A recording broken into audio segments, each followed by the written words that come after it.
All right, welcome back to the Delusional Fan. Chris Geraghty, Ryan McCloud here. We just had our I guess, soliloquy on Tim Duncan, and it's still sad to see him go. It really sucks that he's gone, but you know what? Hopefully there'll be guys like Ben Simmons and things like that are going to come pick up the mantle for the big men like him that have left the game. I was watching Summer League yesterday. Ben Simmons. Summer League. It doesn't matter. For him to the kid's going to be good. He's going to be good. Have vision like that. Yeah. I honestly don't remember seeing that. Watching him at LSU, there was anyway. Yeah. No, I agree. I like hopefully we have a new batch of blood that can come in and kind of replicate that. But that's a tall order. Yeah, I agree. Especially with Tim's record. But you're right. Remember, Facebook, Twitter, and of course, subscribe to our YouTube channel, The Delusional Fan. We've got a ton of videos up there for you, so also comment as much as you can. We love to talk about and respond to your comments online. Anything you want to talk about, anything you want to comment on, no subject is taboo. No. So let us know. Top 5 coming up after this, and then of course we're going to get into a little bit All-Star Pro Bowl talk in our last segment.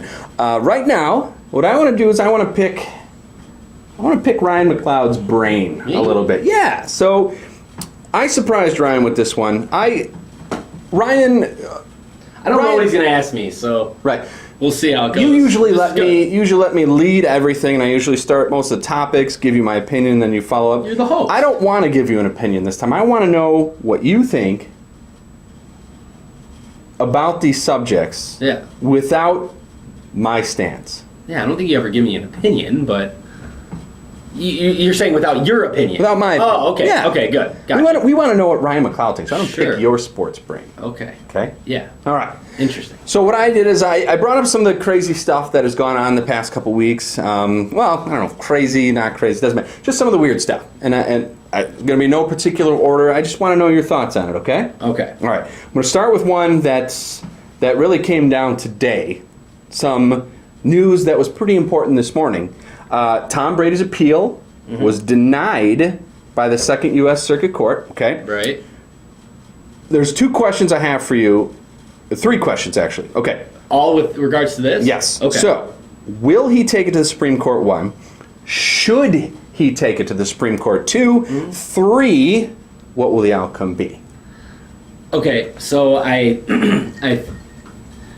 will he bring it to the Supreme Court? 4. Do you care? No, I don't really, because he's gonna serve a 4-game suspension. At least from all the things that I've heard and the things that I've read. Here's what I would say: will he try to go to the Supreme Court? Yes, because that's what you have to do. You have to deny, or at least in this case, you know what I mean. Try to fight for your innocence. I had nothing to do with this. I don't deserve this suspension. When he's taken it this far, right? Yes, and again, this is how it went the first time when it was overturned, is that he kept kind of going to the Supreme Court level. Should he do it? It's irrelevant whether he should or shouldn't. He's going to do it. And what will be the outcome? The Supreme Court's not going to take it. They're going to say, no, this is the ruling that they made. You're serving a 4-game suspension. We just did this a year ago. You know what I mean? Right.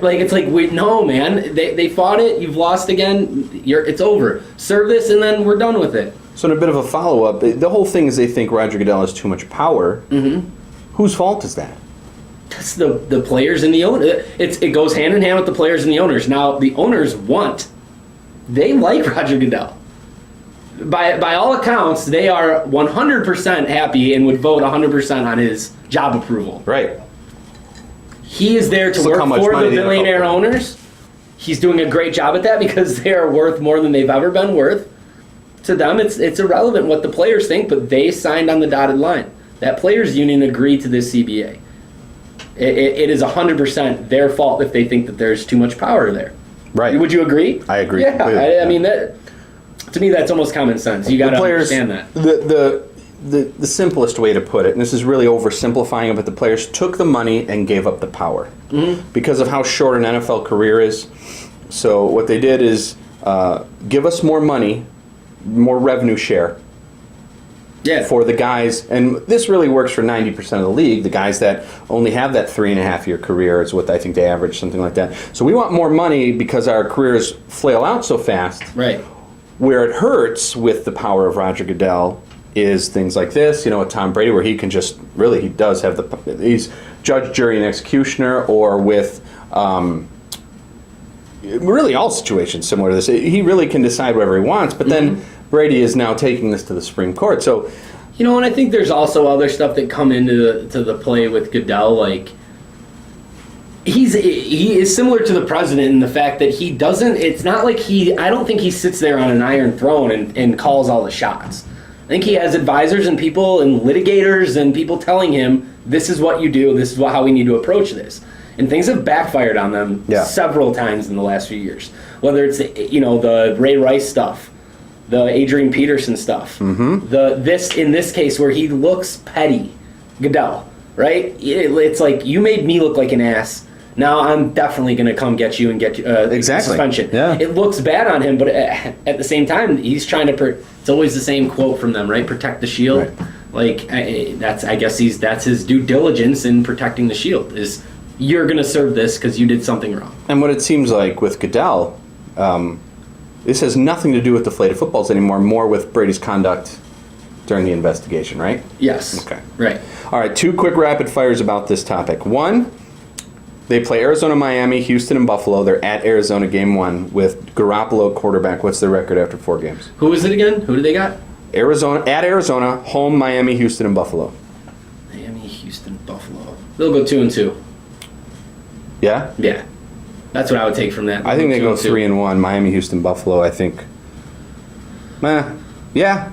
They always seem to find a way to Houston's lose. a wild card in there, though. Who do you? So yeah, if you say 3-1, who's But they're at home. Got to remember, loss? Miami, Houston, and Buffalo. Their loss is Arizona. They're going to lose at Arizona. Okay, so you take that one. Garoppolo's going to get his ass first kicked. start on the road for sure. I agree with that.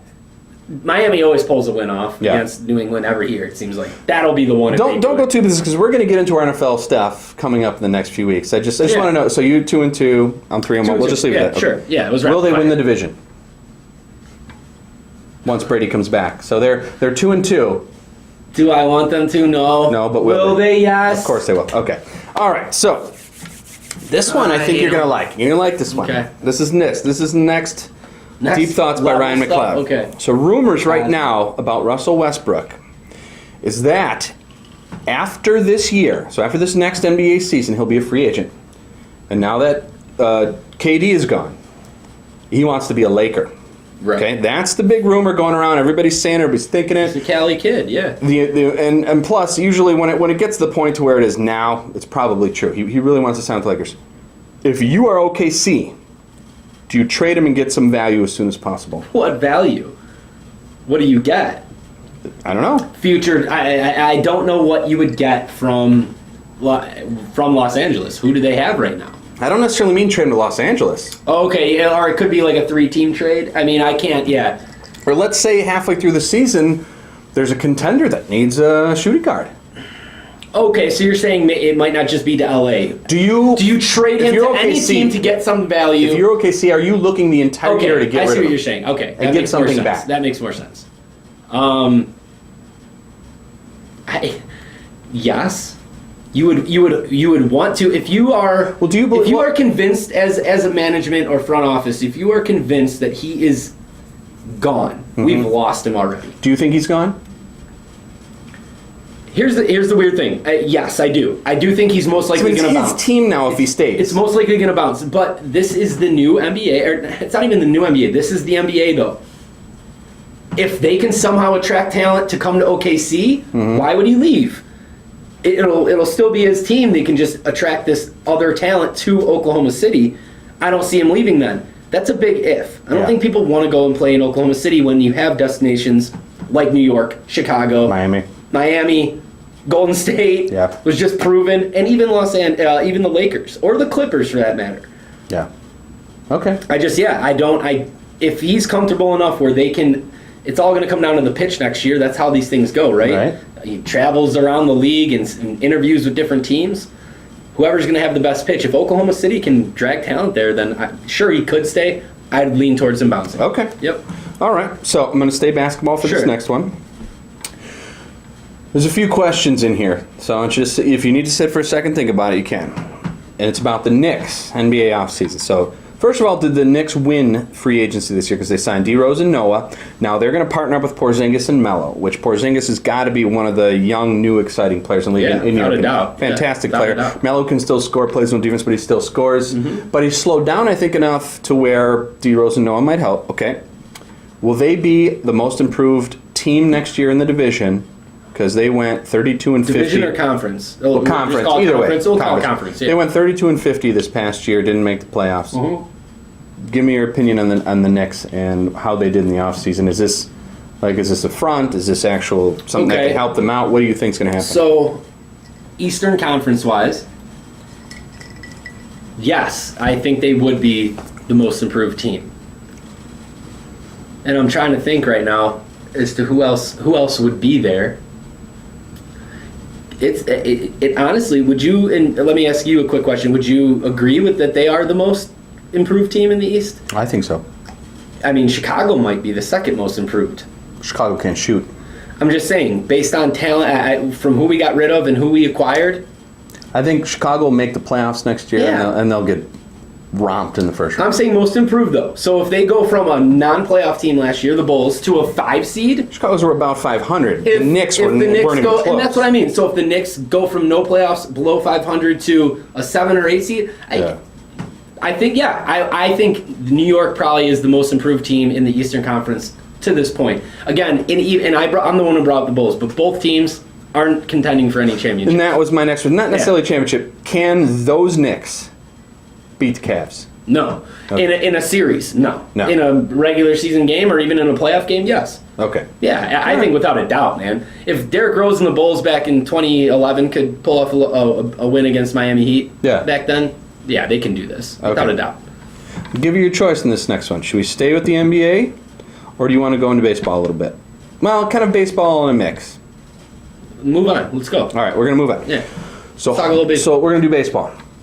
Some baseball, some mix. This is an all-encompassing, crazy topic. Okay, so as far as the major league goes, home runs are way up this year, and I mean way up by there haven't been this many home runs since 2000, which 2000 was what? The middle of the steroid era. Right. Okay. Home runs have been in a steady decline since 2002. Okay, since they started instituting in 2003.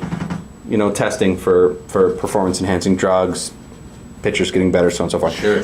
This year, there's 2.32 home runs per game. So it's, I think, 1.16 per team. Is that right? Yeah. So there's at least 2.3 home runs per game this year. Okay. Stanton just hit over 60 home runs in the damn home run derby. And I'm not talking like... At an average of like 450 feet. Leaking over the fence. Right. So...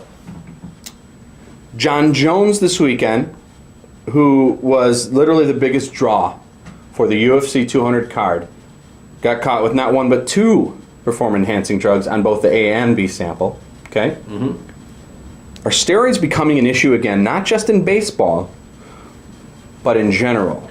Is that lull of not hearing much about steroids over? Is it going to ramp back up again? I mean, first of all, I think it's a lull. Do you think we've had a lull of steroid abuse? Like, really, when the guys in the NFL, the NBA, baseball, it's always a few and you don't really care about them? Yes. Okay. Right. So removing NBA and NFL, because let's put it this way. Let's remove them. Is that okay? You can do it, yeah. Do it any way you want. Because I'll put it this way. I want to know what your thoughts on John Jones, too, though. Sure. No, and that's what I'll get into that. So, I know you're not big in MMA, but it's a big deal that John Jones literally left over $10 million on the table. So let's start there, then. We'll just start there. Okay. With regards to John Jones, and you're right, I don't follow it a ton. That was a big deal, and I've read enough and I've seen enough about it. That's sad. $10 million. What happened was sad. Yeah. He left 8 figures on the table. Yeah. That sucks for him. Which, granted, he's a pretty loaded dude. I'm not like getting sympathetic for the millionaire here, but that hurts. And I never believe the athlete here. Like, right? Like, this has happened so many times, and we've talked about whether it's Palmero in front of Congress. Pointing, or McGuire pleading the fifth, or Sammy Sosa doesn't speak English anymore. Baseball been very, very right. Out of nowhere, he can't do it. I don't believe these guys. But there was something about him in that press conference where you felt some sympathy for him in terms of like, I think he might actually be telling the truth. John crying. Yes, just how he felt not remorseful, but I might give you my he opinion. felt on this, almost like appalled and like shocked that he was even that. Now, granted, what you didn't feel, so you know it better. You know him better than I do. Okay, yeah. You think it was all bullshit then? Yeah. Oh God, yeah. He knew he did. Oh yeah. Okay. See, now that's that. Let me give Again, you, and I never I'm gonna believed this give guy, you an so I would example, not be though. shocked if it was 100% he doped and he was doing it and knowingly took these things. I'm going to give you an example. Yeah. Okay.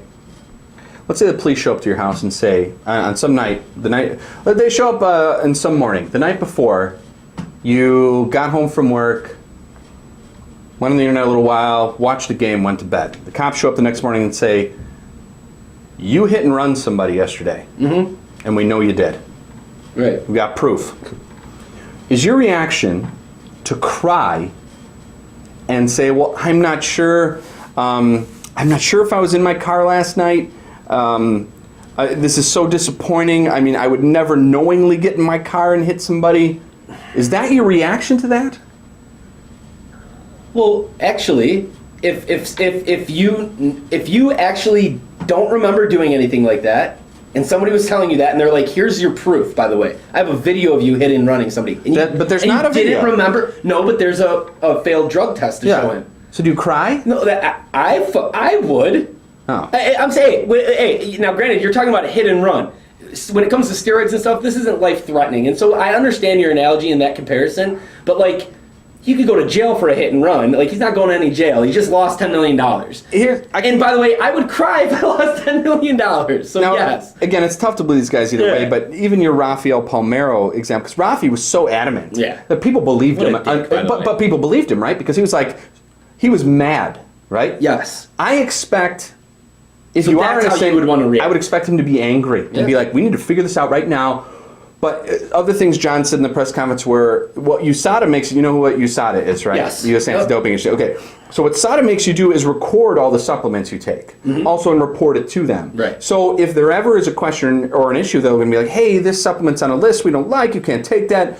John said, well, I took some stuff and forgot to write it down. So I'm not sure if it could have been Okay. like his argument is I took supplements that might have had banned, so I'm not sure. Because here's what I wanted to say too. You see him on that press conference, and you know him, or at least have covered him. Or No, whatever. I know John Jones. And I'm saying whether that's the case or not. I'm saying you know who he is, and you're well versed in his fighting career and everything, and who he is as a person in some regard. I don't follow these guys, but I can tell you that watching that video of him, you don't know what came before that. Maybe he was angry and to the point of violence almost, and they were like, John, shut the fuck up. Oh, okay. You're not fighting. Get over it. You failed your drug test. Yeah. And maybe that's when you saw him at the end. Just, I'm distraught. I have no idea what to tell you. This is exactly why I brought this up to you. Yeah. I actually like this about you. You are still giving the athlete the benefit of the doubt. A lot of people don't anymore, including myself. I love playing devil's advocate. I don't give the athlete the benefit of the doubt. Because again, I meant that when I said it. I don't believe any of these people when they say, I failed that? Me? No, not me. I never believe them. But I'll play devil's advocate here and just say that I'm not going to just automatically watch that video, and again, not knowing the guy. Now, if it's Aaron Rodgers or somebody I follow closely, maybe I'm like, that guy is lying. But it's not. So that's why I think John Jones Right, is right. All right, let's move on from John Jones. Sure. Is it going to be a problem in baseball now? Did what Giancarlo Stanton did during the Derby kind of scare you with steroids? Because remember, we had the Arrieta talk earlier. Right. So what do you think? And what I told you was, and that actually is a perfect segue or a perfect point, because that's what I would say to the whole Stanton steroid use topic is, it is warranted because of the past. What has come before us through steroids in baseball and doping, of course it's going to raise a flag of wow. Like, how is he doing this? Here's what I will say, and I haven't followed Stan's career a ton, but again, through him winning and through reading up a little bit, it doesn't seem like his power's changed much since he came up. Okay. Where usually you see some form of increase in, Bonds. stamina or, right. Sosa. His head flares out, Yeah. right. Nothing like that. Okay. And he's also been quoted as saying, anybody who cheats in this game should be banned from the Hall of Fame. And granted, that's almost, now. That's a Palmeiro thing. I was going to say, I don't want to condemn him already. Yeah. That's almost of course you kick these cheaters out of the game and never allow them in. Right. But I think that also, you're taking a chance when you say things like that, because if you ever do come out and you ever do really feel like you should be in the Hall of Fame, that's going to, Okay. bro, this is your stance back then. You got caught. All right. So, yeah. Let's move on. Two quick ones. One, do you care what Aaron Rodgers' brother said, that he put him out on blast this weekend, his Bachelorette show? Which, by the way, I can make fun of it all I want. It's like the second most popular show on television. Oh, my God, right. I've never watched it. I just saw the clips of him kind of throwing Aaron under the bus for a second and then going, but I understand the pressure he's under. Does he really care what he has to say? I don't at all. And, I haven't watched any of this season. With past girlfriends or whatever, I've had to sit through a few episodes. I haven't tuned into any of this. I have heard I did hear what he said. I think it's absolute crock of shit. Now whether, and this isn't even a thing to stick up for Aaron. I saw that one of the things he said was he told this girl, I could still be playing football. I chose not to. I didn't want to be defined as a football player. Liar. Right. You're right off the bat. You lied. I should be pitching for the Cubs by now. Yeah, right. I decided, right. I'd rather sit in my living room and do a podcast instead. Right. It's just better for me. Exactly. Yeah. Right. When Jordy went down last year, they asked me to step in and play wide receiver. But I decided TDS Please. was better. I don't want to be defined as a football player. What a crock of shit, man. So no, I don't. And then and I actually, more than anything, I honestly feel like Aaron Rodgers is probably dealing with this right now, which sucks. Come on, you can, any player whose family comes out and says something like that. Now, I might tune in the next episode because apparently his family's going to be on. Right. And so I'd like to see if there's any Aaron, truth to it. Yeah. No, but if his parents are on there and they say this actually could become a thing for him, what's going on with your family? Yeah. And it's just bogus, man. And then, like you said, for him to be like, I'm sure he's a really busy guy and... Look, you seem like a jerk off anyway. I wouldn't want to hang out with you too, bro. Oh, it's so awesome. Right. All right, last one. Last one, we're done. Okay, so our favorite soccer player of the NBA, our scrotum knocker himself, Draymond Green. Right. The ball buster. He had his boys choke out Spartan cornerback Jermaine Edmondson, and then after they choke him out, Jermaine stands up and here's how the story went. So Draymond, kind of shoulder bumps the kid. Right. The kid turns around and was like, "Hey, you should say excuse me when you do that." And Draymond's like, "Man, I pay for scholarships. There's just something stupid, talking down to the kid." Yeah. Draymond's boys choke the guy out. Then they pick him back up. Draymond walks over and is like, "Hey, listen, let's not fight. Let's talk this out." Boom! Sucker punches him and knocks him down. That's how the story went. Draymond has admitted to it. Now, Draymond said it was a pimp slap. Yeah, and that's what I heard. Jermaine said it was a punch. That's really where the only disconnect is. Did he slap him or did he punch? It doesn't matter. Everything else they both agreed. That's how it went down, okay? It's still freaking hilarious. I think it's absolutely hilarious. Sure. Okay? Draymond's blood alcohol level was over 0.1. He had to sit in jail until his blood alcohol level went down.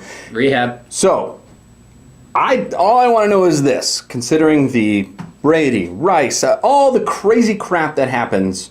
Now this is off season. How should the NBA punish Draymond Green, especially after giving him a game suspension in the finals? Yeah. How should they deal with Draymond's off season? Well, it certainly isn't unprecedented in the NBA, but it's interesting to look at the NFL and the NBA, and there aren't a lot of situations like this, off-court issues with NBA players, is there? What guys really get in trouble outside of... There's not a ton. I can't think of really any. So it's not unprecedented because it does happen and it has happened, but I think Carmelo may have even had a domestic abuse type thing a few years back. But again, it doesn't happen often, so I don't know if they do anything. Do they? I can't think of a time It's not before like the where NFL where they're now punishing you for off-season stuff. because it's gotten to such a big problem in the NFL. But do you think the NBA should intervene?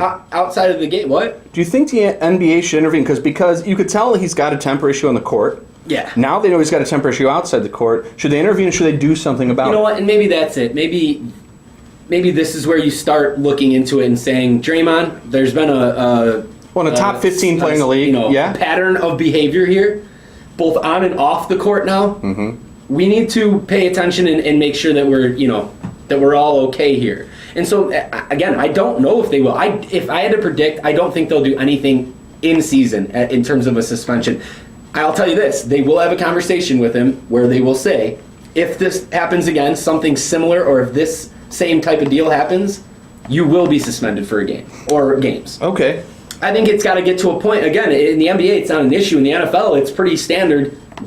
Hit a girl, you're going to be suspended for a long time. If you know what I mean, for a Except year. for Geraghty, who only got 4 games when he almost killed someone. And that's why, they're so, Yeah, I don't understand. hot and cold with their punishments in the NFL. So I understand that. That's a good point. Awesome. Well, hey, that was Deep Thoughts with Ryan McCloud. I am extremely happy. I thought that went really well. I'm glad I got to know those things from you because that's really stuff I really want to know what you thought. About. So happy to oblige. Are you glad you got a lot of that out? How you felt? Yeah, I felt we should call it like a therapy session? with Dr. Geraghty. Therapy. There you go. There we go. Maybe we'll change the name of the segment. Deep thoughts, or we'll figure it out. Deep therapy thoughts. Deep therapy thoughts. All right, Geraghty and McCloud. Yeah. All right, top 5 next. We'll be right back.